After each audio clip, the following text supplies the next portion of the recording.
bem com vocês? Vamos à nossa aula de geografia. Ela se encontra na página 50, livro de vocês. Trabalho no campo e na cidade. Algumas aulas passadas nós já falamos um pouco, né? Sobre zona urbana, sobre zona rural, como uma é importante para a outra. E aí a gente vai continuar um pouquinho nessa linha. Não vai ser nada tão difícil que vocês já não tenham na ponta do lápis, tá bom? Os municípios, eles têm uma vida urbana, né, que é chamada de cidade, e tem uma área rural, que é chamada de campo, como nós sabemos. As pessoas que vivem na cidade, elas geralmente trabalham em atividades ligadas ao comércio, né, e a indústrias, lojas, shoppings, né, grandes centros de indústrias e por aí, né? E as pessoas que vivem no campo, elas se dedicam a atividades como agricultura, pecuária e o extrativismo, que aqui são aqueles três tipos: o animal, o vegetal e o mineral. O animal é quando ele retira algo dos animais, né? Pega um animal para criar, ele, né, já tá falando, animais. O vegetal, coisas da natureza, tá bom? Relacionadas aos vegetais.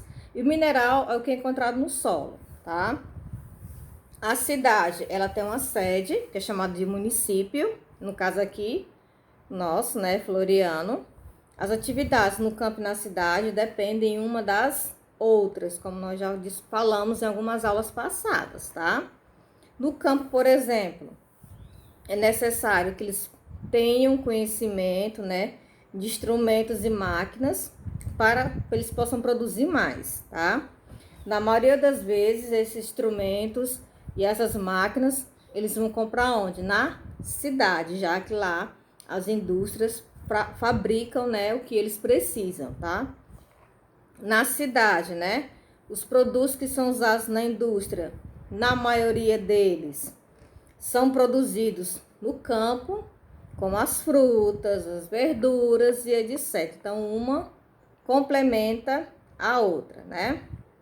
E aí, a agricultura, ele é o cultivo de plantas para serem consumidas ou vendidas, né? As plantas, elas são cuidadas de uma forma especial para serem utilizadas como alimentos, né? E é muito importante a gente fazer uso de máximo de verduras, de frutas que nós podemos fazer para a gente manter o nosso corpo, a nossa mente mais saudável, tá?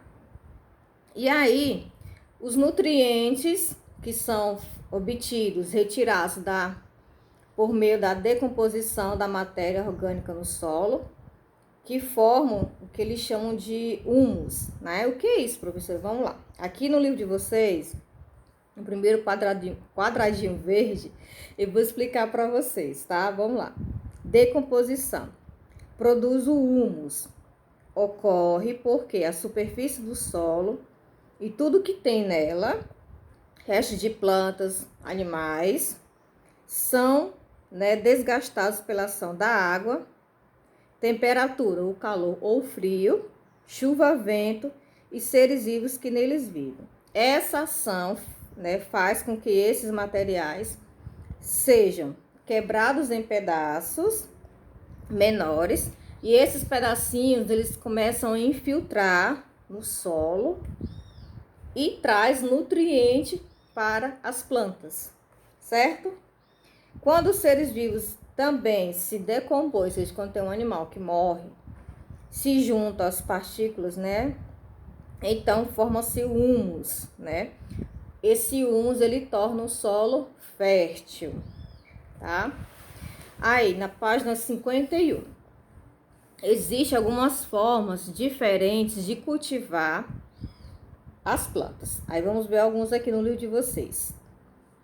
Temos a monocultura, policultura e cultivo de subsistência. A monocultura é aquele cultivo de um só determinada espécie de vegetal, ou só banana, ou só manga, ou só milho, aquele produtor o agricultor, que ele produz só um tipo de vegetal, tá? A policultura é o cultivo de diversas espécies de vegetais. Aquele que planta o milho, a banana, tudo uma vez só, né? Uma parte de milho, outra parte de banana e por aí vai, tá? O cultivo de subsistência é o cultivo de espécies de vegetais, de várias, né? E o consumo é apenas para aqueles que da família, ou seja, aquela que tem aquela plantação no quintal de casa, que ele planta mesmo para ele poder alimentar a família dele. Ainda temos uma coisa chamada de rotação de cultura. No livro de vocês, na página 51, vocês vão ver uma ilustração. O que é isso, essa rotação de cultura? Ela é nada mais que dividir o solo em diversas áreas e mudar a cada colheita. Ou seja, por exemplo, ele é dividido, vocês vão ver aqui 4 solos. Aí em um pedaço ele plantou maçã, no outro pedaço ele plantou banana, no outro ele plantou manga, e aí no outro ele plantou uva, um exemplo. Dividiu assim. Quando ele colher, ele vai mudar.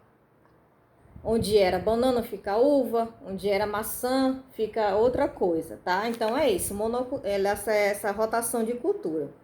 Ele vai mudando, né, a ordem do cultivo de acordo com a necessidade dele, tá bom? E aí, é muito importante isso, nós podemos aprendermos um pouco, né, a importância do que a gente coloca na nossa mesa, né, da qualidade dos alimentos, isso é muito importante para nós. Na página 52, hoje, né, nós sabemos que o uso de fertilizantes para estimular o aumento da produção de plantas para alimentação é o seguinte: cada vegetal, cada planta, ela tem um período em que ela floresce e o período que ela brota os frutos, né? Digamos, nós sabemos, tá, mês de caju tá chegando, né? Mas tem lugares em que o caju ele floresce, né, o ano todo. Como isso é possível? Justamente através disso, de fertilizantes. Mas, infelizmente também, junto a isso, nós temos o uso de agrotóxicos, que são venenos, que eles são pulverizados, né, jogados nas plantas que estão sendo cultivadas para impedir as pragas, aquelas que deixam a fruta, que comem a fruta, né? O mesmo que destrói a planta, né? Nas lavouras, tá? O uso de agrotóxicos ele tem que ser feito da maneira correta, né? Ele deve ser evitado porque esses produtos eles são químicos, né? E quando utilizados eles podem provocar danos, né? Ao solo, às plantas, à água e também à saúde nossa, né? Por isso, entretanto, alguns desafios da agricultura é isso, saber usar esse tipo de produto em que ele não atinja as plantas nem os seres humanos, o que é muito difícil. Então, o que eles estão tentando fazer, tá? É produzir uma quantidade de alimentos que supra a fome de todo o planeta e que estão utilizando outras formas de acabar com as pragas de formas naturais. Por exemplo, eu assisti essa semana não foi um documentário, foi só como posso chamar para vocês, como se fosse uma propaganda, né, que fala que ele tem um fruto, o abacate, né, tinha uma praga que ele destrói tanto a planta como o fruto em si. O que eles estavam fazendo para destruir, né, a praga que destrói o abacate? Eles estavam pegando uma larvazinha, né? E essa larva, ela é predadora dessa outra larva que gosta do fruto do abacate. Então, essa larva vai comer a outra larva. É o ciclo da vida natural. Então, eles estão cada vez mais usando esse tipo de método, né, método natural, para afastar as pragas e acabar de vez com o uso dos agrotóxicos, né? E esse é outro grande desafio também da agricultura, né? E aí, pessoal, na agricultura, eles devem tomar alguns cuidados, né? Para que as plantas sejam adequadas, estejam adequadas para o nosso consumo, né? E para que também não ocorra, o solo não fique fraco, tá? No caso, a gente já viu sobre o desmatamento, como é complicado, né?